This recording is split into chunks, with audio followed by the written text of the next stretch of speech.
आज हम Jeffrey Epstein files के जरिए अमेरिका के एक ऐसे स्कैंडल की कहानी जानेंगे जिसने दुनिया को सचमुच हिलाकर रख दिया।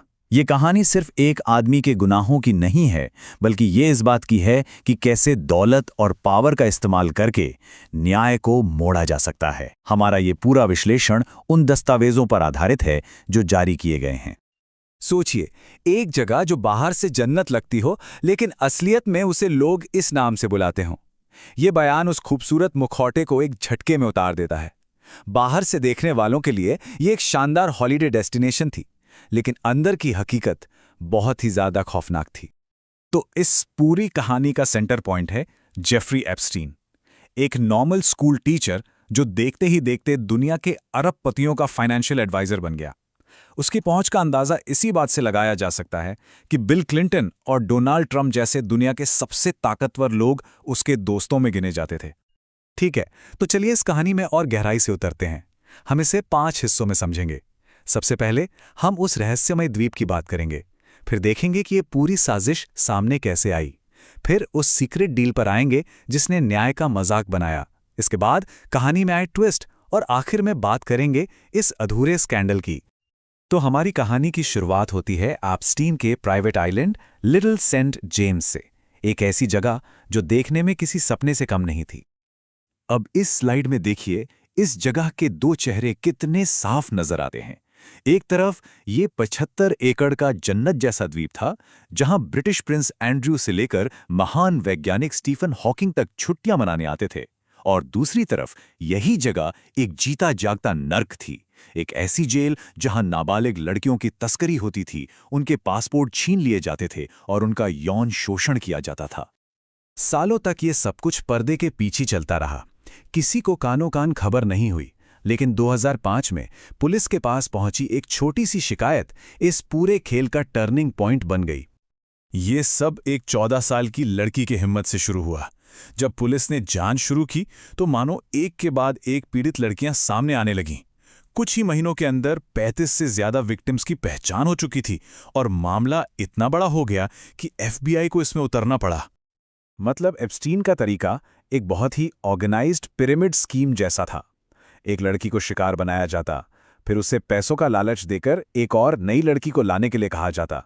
इस तरह पीड़ितों की एक कभी ना खत्म होने वाली चेन बन गई थी, जिसमें ज्यादातर लड़कियां 18 साल से कम उम्र की थीं। जब एफबीआई ने जांच शुरू की तो लगा कि अब एप्स्टीन का बचना नामुमकिन है, लेकिन यही कहानी ने एक ऐसा मोड़ लिया जहां खुद न्याय का ही सौदा हो गया।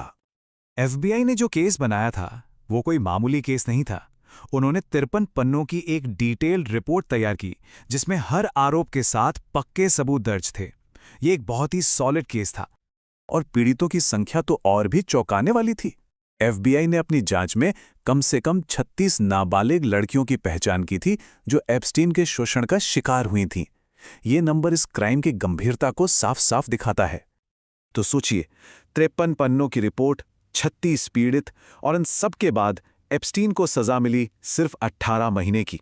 सवाल यह है कि आखिर ये हुआ कैसे? इसका जवाब छिपा है एक सीक्रेट डील में।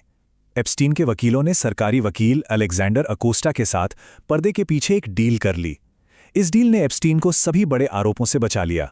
सबसे बड़ी बात, पीड़ितों को इस डील के बारे में बताया तक नहीं गया, जो कि गैरकानूनी था। उसे जेल भी ऐसी मिली जहां से वो हफ्ते में 6 दिन 12 घंटे के लिए अपने ऑफिस जा सकता था।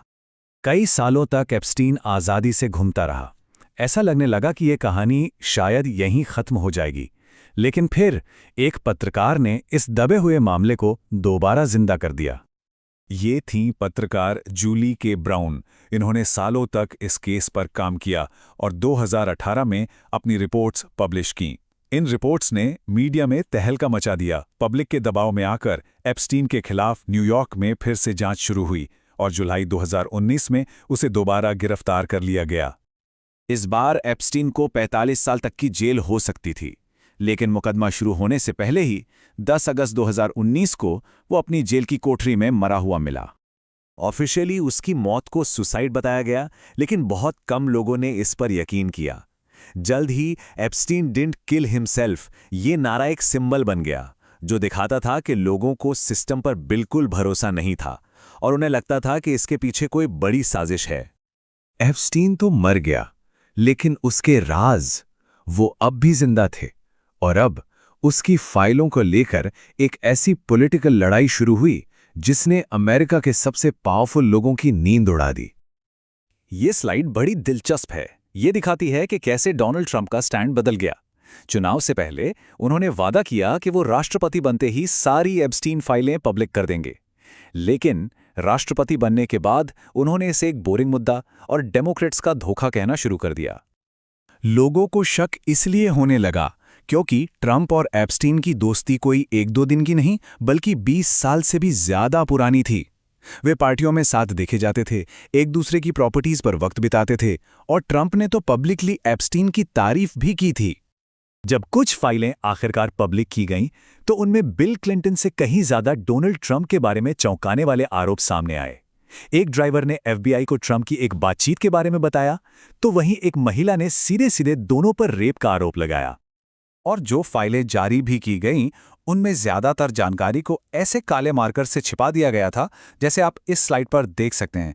जरूरी नाम, तारीखें और जगहें सब कुछ छिपा दिया गया, जिससे पूरी सच्चाई को समझना नामुमकिन हो गया। ये सवाल हर किसी के दिमाग में है। इन काली पट्टियों के पीछे कौन से नाम हैं, कौन सी तारीखें हैं, वो कौन सी सच्चाई है जिसे पब्लिक से दूर रखा जा रहा है? और यही हमें आखिरी और सबसे बड़े सवाल पर ले आता है। अभी भी 10 लाख से ज्यादा डॉक्यूमेंट्स हैं जो रिलीज नहीं हुए हैं। एप्स्टीन की इस बदनाम ब्लैक बुक में और कितने राष्ट्रपतियों, अरबपतियों और राजकुमारों के नाम दफन हैं? ये वो सवाल है जिसका जवाब शायद दुनिया को कभी ना मिले।